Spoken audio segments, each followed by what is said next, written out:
Em 5 de maio, a jovem de 16 anos, Marfa Golovesnina, saiu de Nika e foi até a casa da avó em Chulia. Ela optou pelo caminho mais curto, atravessando pântanos sombrios. Na floresta, uma trilha estreita serpenteia entre arbustos e brejos. Em alguns pontos, ela é coberta por troncos curtos, como uma passarela primitiva. Entre eles, você afunda imediatamente na lama até os joelhos. As poças são negras como alcatrão, em alguns lugares com uma crosta avermelhada, como se houvesse sangue entre os pântanos. A moça viu no caminho um homem deitado de bruços, usando lapti e um caftã, com uma trouxa na cabeça. A borda da roupa estava jogada sobre ele, mas o homem estava apenas dormindo. A moça pensou que ele fosse um bêbado e continuou seu caminho, mas quando ela voltou pelo mesmo caminho no dia 6 de maio, tudo estava diferente. O corpo estava no mesmo lugar, mas agora alguém havia tirado o caftã e dava para ver que a pessoa estava sem cabeça. Havia uma ferida aberta no pescoço. Marfa correu para casa em pânico e seu pai avisou as autoridades. Isso aconteceu em 1892. Hoje trazemos um raro caso com reviravolta inesperada, um true crime literalmente pré-histórico. Compare como era antes e como é agora. Abril de 1892, Império Russo, vila de Stary Multan. Um menino russo entrou para brincar na casa de seu amigo Udmurt e ouviu os adultos discutindo os recentes desastres naturais na província. Talvez não tenham visto a criança atrás do fogão, ou não soubessem que o menino entendia. O hóspede Udmurta ouviu uma conversa muito estranha e assustadora. Um dos adultos contou que teve um sonho em que muitas pessoas caíam em um abismo terrível. As pessoas assustadas prometeram a Deus fazer qualquer sacrifício para serem salvas, e então apareceu diante delas um caminho que levava do abismo para cima, em direção à luz e à abundância. Os Udmurt, reunidos na cabana, decidiram que esse sonho significava que Deus estava descontente e enviava desgraças às pessoas por causa de sua fé fraca. E isso significa que é preciso realizar uma oração com um sacrifício ritual apropriado, e já que Deus está tão descontente, não se deve poupar sangue ritual.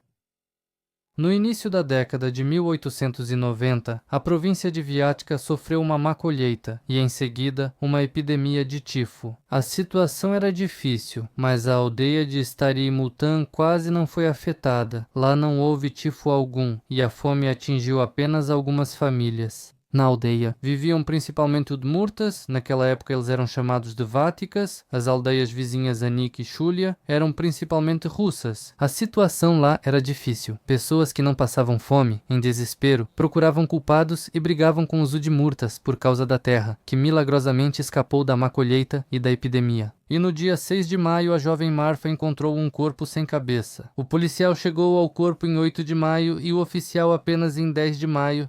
Durante todo esse tempo, o corpo não foi vigiado por ninguém. O exame mostrou que a cabeça foi separada ainda em vida. Havia um coágulo de sangue preso na traqueia. Os sapatos da vítima estavam limpos, o que indicava que ele não veio até aqui sozinho. Foi trazido. Nem a cabeça, nem sangue foram encontrados perto do corpo. Na sacola encontraram um documento com o nome Konan Dmitrievich Matyunin, camponês da província de Kazan. O oficial Timofeev, por algum motivo, não deixou o corpo na aldeia de Anik, mas ordenou que o levassem para Stary Multan, para os Udmurtas. Isso causou estranheza, pois formalmente o corpo foi encontrado no território de Anik, mas a explicação foi que os próprios Udmurtas se aproximaram do oficial e tentaram mostrar vestígios de sangue no local, e ele interpretou o comportamento deles com desconfiança. Talvez ele tenha sido influenciado pelas conversas dos camponeses russos de que os Udmurtas mantiveram o costume de rezar por uma pessoa, de oferecer pessoas em sacrifício aos deuses. O investigador não prestou nenhuma atenção às estranhezas com as roupas do morto, quando a moça caminhava pela trilha. Em 5 de maio, o corpo estava de bruços com o rosto no chão, e o caftã jogado por cima, como se a própria pessoa ou outra tivesse coberto. Após a morte, o rosto não era visível. Ela achou que era só um homem bêbado dormindo na floresta. No dia seguinte, 6 de maio, ela voltou pelo mesmo caminho. O corpo ainda estava lá, mas agora o caftã não estava mais.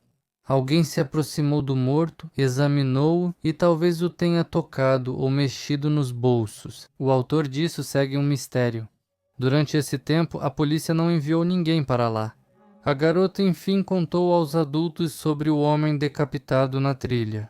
Enquanto aguardavam o policial, camponeses das duas aldeias chegaram e destruíram tudo, apagando os vestígios. Não dava para ver se o corpo tinha sido arrastado pelo chão, de onde o trouxeram, se ele foi morto ali ou apenas deixado naquele lugar.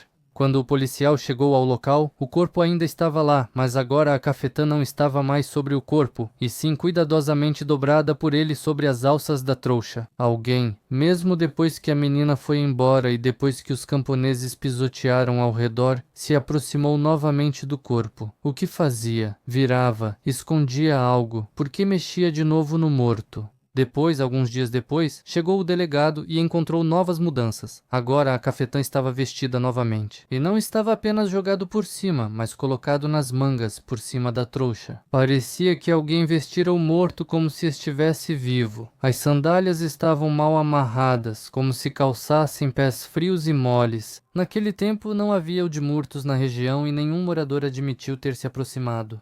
Acontece que enquanto o corpo estava deitado na trilha, alguém voltava até ele, repetidas vezes, tirava o casaco, colocava atrás da sacola, depois pegava de novo e vestia no morto. Tudo isso sem explicações. Para quê? Se era para confundir a investigação ou, ao contrário, esconder os rastros de suas ações, não estava claro, ainda mais porque o oficial e a investigação não deram muita atenção a tudo isso. O que chamou a atenção deles foram só os sapatos de palha mal amarrados.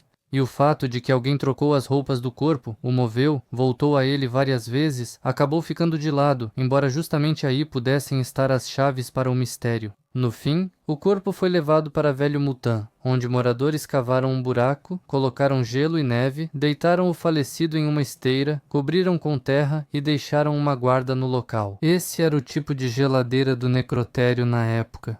Mas em maio era difícil conservar o corpo sem geladeira, os moradores reclamavam do cheiro, o corpo foi desenterrado e enterrado novamente várias vezes, colocaram tábuas para não danificar, depois uma tábua cedeu.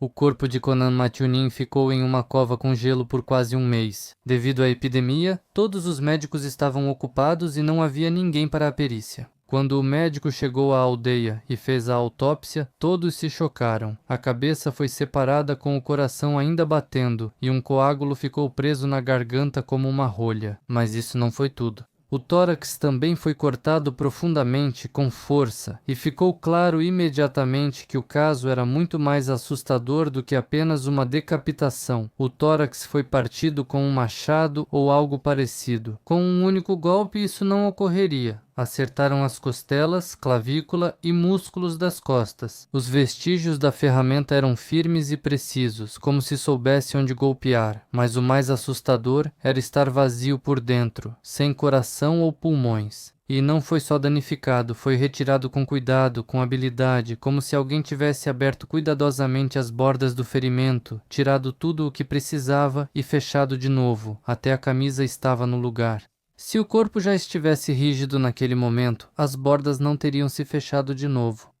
Isso significa que os órgãos foram retirados logo após o ataque, no máximo em 10 a 12 horas. Ou seja, alguém agiu de forma rápida e precisa, e claramente não foi feito às pressas na floresta, mas sim em algum lugar isolado, onde ninguém atrapalhasse. Por que tiraram o coração e por que não encontraram a cabeça? Todos concluíram que não foi só um ataque, mas um sacrifício feito por um antigo ritual pagão, sem que ninguém buscasse provas. Desde o início decidiram que os Udmurtos torturaram um russo. Enquanto isso, as autoridades começaram a investigação. Um dos interrogatórios foi feito com Andrei Grigoriev, de 90 anos, que estava paralisado e dizia que não saía de casa. Nunca fui xamã e nunca me envolvi com nada ritualístico. Na aldeia realmente existiam os chamados abrigos de clãs, onde os Udmurtos faziam oferendas aos espíritos de seus ancestrais. Em Velho Multan havia 2 desses abrigos para diferentes clãs. Em todos, acharam recipientes com sangue, penas e pelos nas 2 cabanas. No lugar de honra estavam ícones cristãos. A polícia apreendeu os utensílios dos abrigos de clãs: tigelas, bacias, recipientes com sangue seco e penas de pássaros. Na verdade, isso não provava muito, pois algo assim podia ser achado em qualquer propriedade camponesa. Todo esse material foi anexado ao processo, e depois os utensílios foram apresentados no tribunal. Para confirmar que nas tigelas havia sangue humano, alguém lembrou de um método popular. Se o cachorro não lamber, então é sangue humano. Naturalmente, o cachorro não quis lamber o sangue coagulado de 5 meses atrás. Veterinários e o médico disseram que esse método não é científico nem comprova nada. Mas a investigação continuou acreditando no nojo do cachorro como prova, declarando todos os objetos como utensílios de sacrifício. No entanto, a perícia mostrou que o sangue era de origem animal e os pelos eram de animais domésticos. Apesar disso, os objetos foram mantidos entre as provas para serem mostrados ao júri no tribunal. Essas evidências não tinham força jurídica, mas podiam causar a impressão desejada. Nesse momento já haviam sido presos vários moradores do velho Multan. Moisei Dmitriev, dono de uma das cabanas, Andrei Grigoriev, de 90 anos, Semyon Krasnov, também conhecido como Ivanov, Vasily Kondratiev e o açougueiro Kuzma Samsonov. Este último era considerado o carrasco, pois frequentemente abatia o gado. Os investigadores supuseram que ele também poderia ter tirado a vida de Matyunin. Não havia provas, mas as suspeitas bastaram. A esposa de Dmitriev, que teria ajudado a transportar o corpo, curiosamente não foi investigada. Antes de prender Dmitriev, a polícia interrogou 2 loucos locais, Mikhail Titov e Konstantin Moiseev. Eles foram colocados no porão, ameaçados, espancados e conseguiram arrancar um depoimento de Moiseev. Ele se lembrou de como o assistente social Semyon Krasny levou certa vez um vagabundo pela aldeia. Dizem que ele teria parado na casa do plantonista Kondratiev. Isso foi o suficiente para prender tanto Krasnov quanto Kondratiev, e Titov, por sua vez, entregou o sobrinho. Dizem que ele usa ervas para tratar pessoas, então é xamã e perigoso. Depois disso, ambos os bobos foram soltos. Eles desempenharam seu papel paralelamente. Estavam examinando os utensílios e as roupas de Dmitriev. Havia manchas marrons em sua bolsa. Só mais tarde descobriram que era suco de frutas, e não sangue. Mas mesmo depois disso, Moisei Dmitriev continuou preso. Os investigadores não queriam admitir o erro. Em vez disso, fizeram uma nova busca na cabana. Recolheram mais utensílios com vestígios de sangue antigo e novamente anexaram tudo isso ao processo.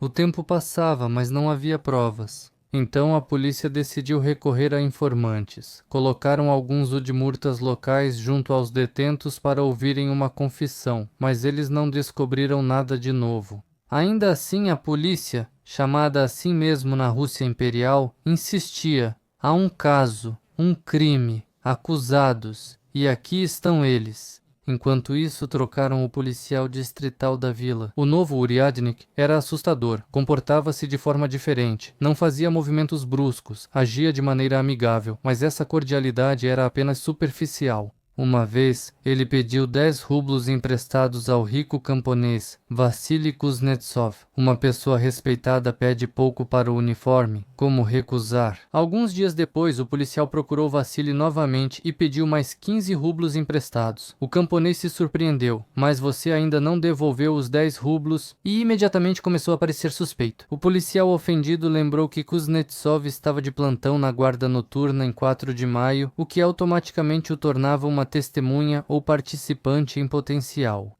Kuznetsov foi preso. Curiosamente, ele não era apenas russo, mas também o líder da comunidade ortodoxa, sendo bastante estranho vê-lo entre os acusados de um suposto ritual pagão. O padre local, que conhecia Kuznetsov há muitos anos, ficou chocado. Ele foi até Zhukov e tentou explicar que os udmurtos são cristãos há muito tempo, que os boatos são apenas preconceitos e que ninguém jamais viu qualquer sacrifício humano. Mas o padre nem chegou a ser interrogado oficialmente por causa dessas dúvidas sobre os métodos da polícia. O padre perdeu o cargo e enviaram para a aldeia um novo sacerdote, jovem e obediente às autoridades. Ele não viu nada de criminoso nas festividades populares dos udmurtas na clareira da floresta, mas deu ao inquérito o detalhe de que precisavam. Entre os dançarinos estava uma idosa, mãe de Kuznetsov.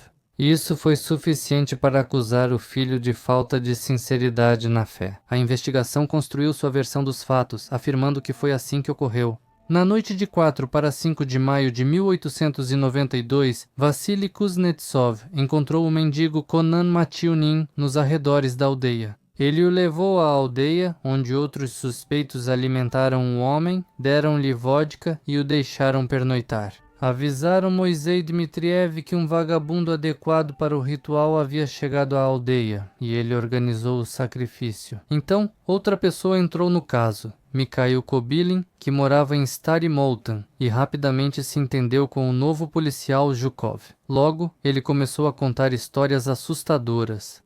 Supostamente, os Udmurtos sacrificam anualmente um potro ao espírito maligno Kurbon, e a cada 40 anos uma pessoa de outra fé queimam coração e pulmões e separam a cabeça. Kobilin afirmava que soube disso por meio de um Udmurto andarilho com quem bebeu há uns 10 anos.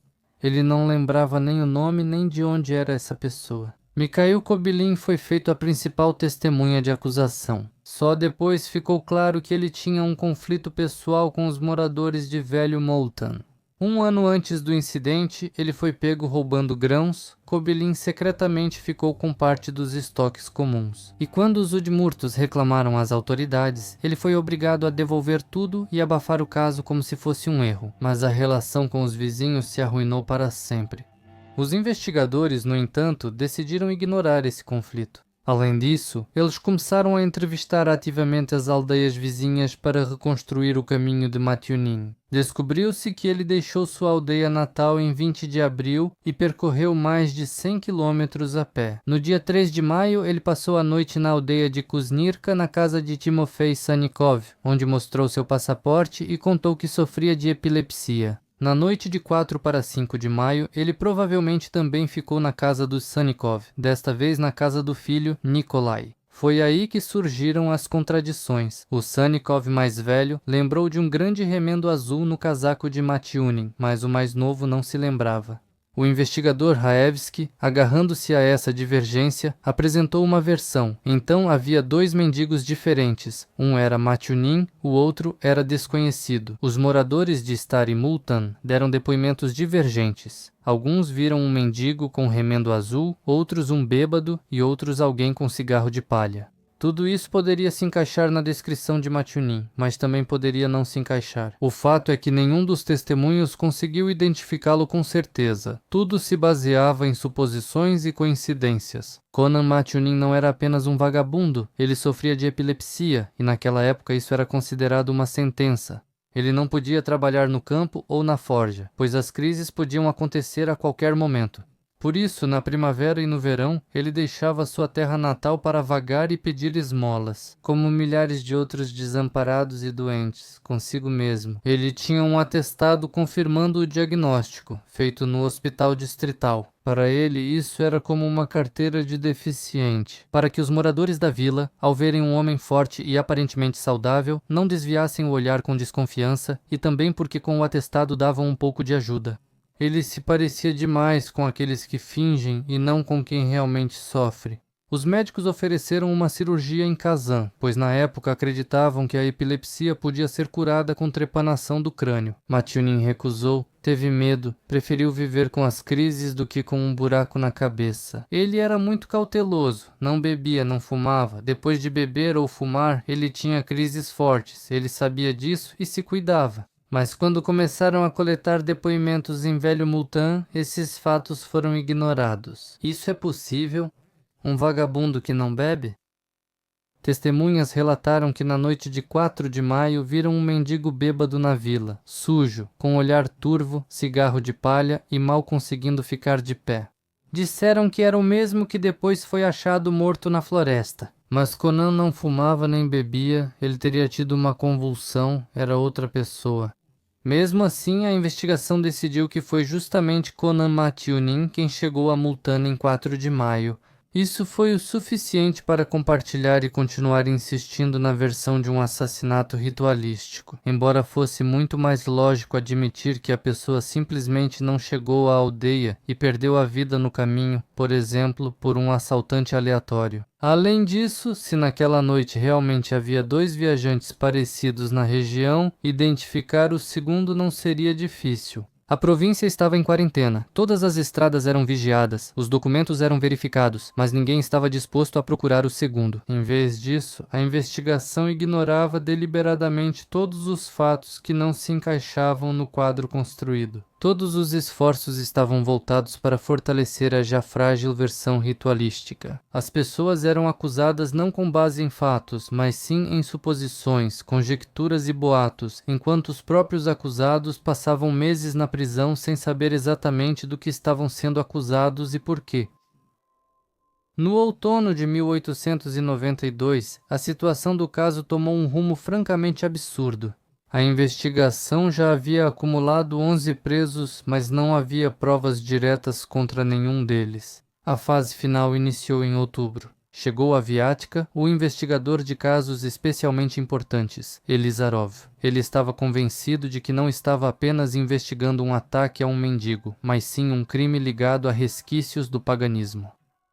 Elizarov não veio para buscar a verdade, mas para confirmar uma hipótese. Sem analisar os fatos, ele já apoiava a acusação. Para as autoridades, o caso Multan já era símbolo da luta da civilização contra a selvageria. Era difícil abrir mão de uma metáfora tão bonita, por isso, o apoio à acusação vinha de cima. A principal tarefa não era apenas provar a culpa de cada um dos presos, mas confirmar o próprio fato da existência de um.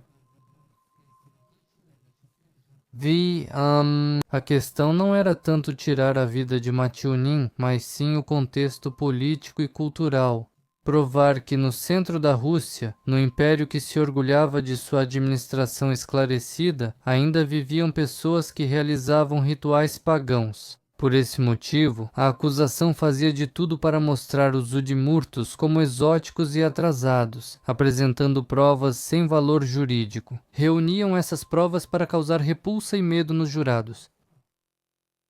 Após 2 anos de investigações, começou o primeiro julgamento do caso Moltansky. Os Udmurtos foram acusados de tirar a vida do camponês russo Konan Mationin em um ritual. A investigação girava em torno de uma ideia. Os Vatyaks supostamente os sacrificaram aos seus deuses. No caso, apareciam cabanas, tigelas e um suposto casaco ensanguentado. O promotor Raevski falava sobre um certo ritual terrível. Uma pessoa escolhida é atraída para a aldeia, mantida em cativeiro, depois levada para a cabana ancestral, pendurada, decapitada, o coração é retirado e os órgãos são queimados na fogueira. Ele falava com confiança, paixão, como se fosse uma testemunha ocular. O relato causou impressão nos jurados camponeses das aldeias vizinhas. 7 dos 11 réus foram considerados culpados, receberam trabalhos forçados e exílio. Apenas 3 dos mais discretos foram absolvidos.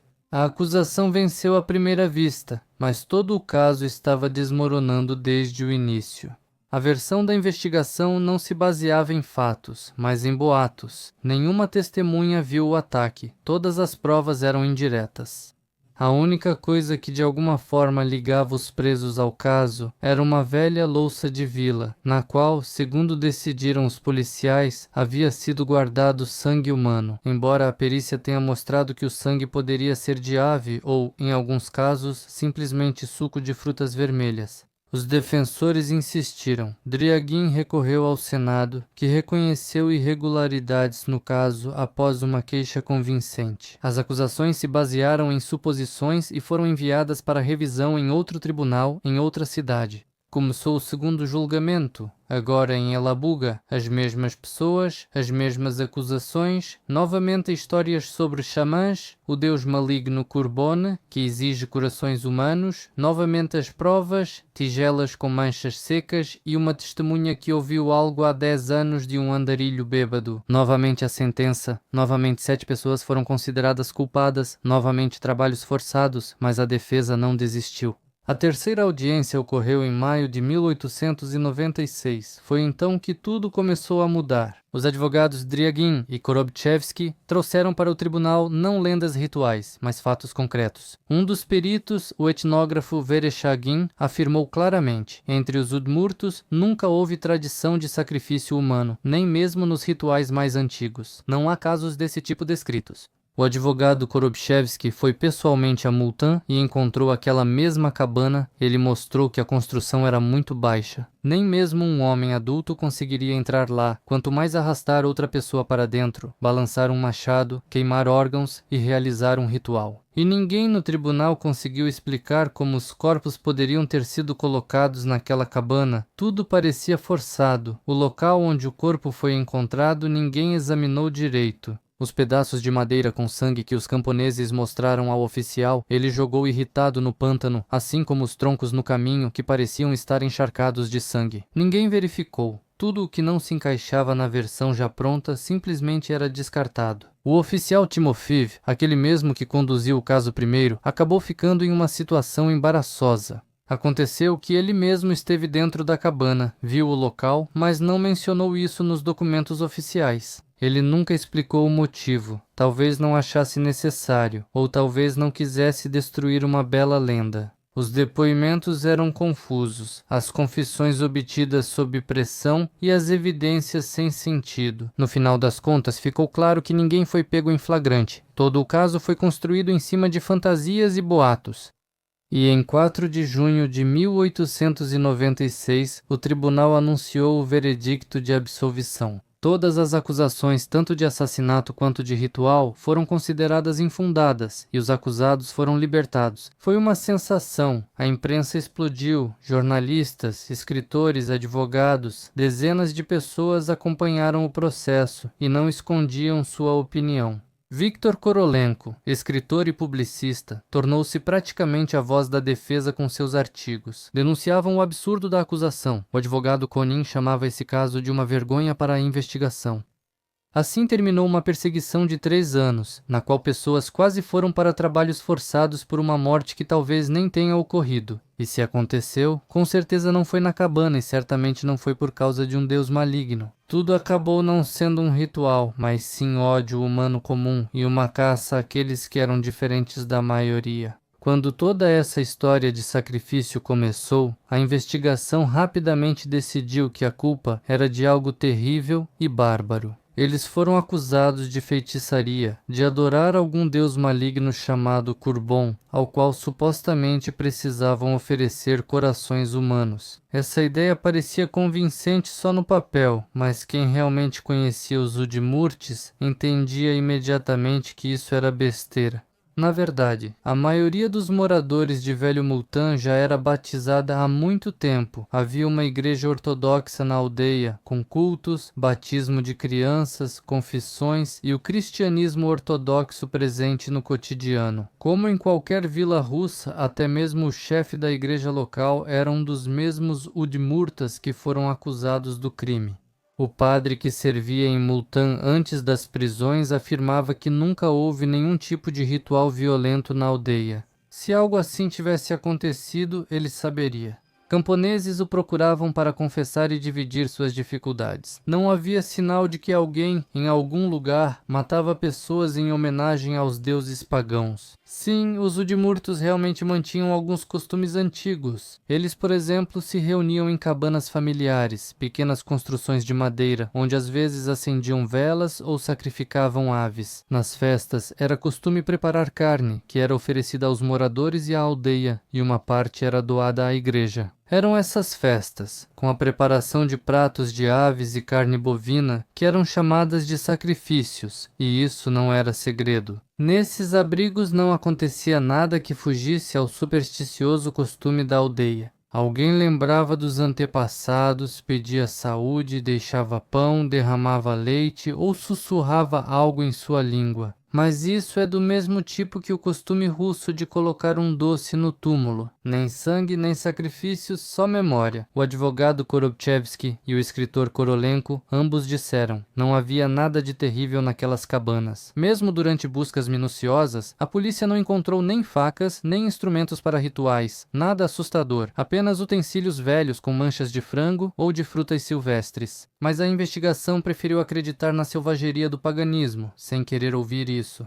A sentença condenatória foi recebida pelos réus com as palavras: Cristo sofreu e nós também devemos sofrer. As pessoas ficaram presas por quase 3 anos. O suspeito mais velho morreu antes mesmo do primeiro julgamento. Outro idoso acusado morreu quase imediatamente após ser libertado. Após o veredicto de absolvição, encontraram a principal prova. Assim que o pântano secou um pouco, 2 camponeses locais foram colher musgo e encontraram uma cabeça no brejo seco. Ela apareceu literalmente a poucos passos do local onde estava o corpo, naquele mesmo pântano onde, ao que tudo indica, foi decapitada, mas não levaram a cabeça. Esse fato fez com que todas as suspeitas caíssem por terra de vez. Se a cabeça não foi levada para um ritual, então tudo se resume à banal crueldade por causa de um conflito entre camponeses. Parecia que a cabeça encontrada deveria fazer a polícia continuar a investigação, já que os culpados não foram encontrados, mas algo deu errado.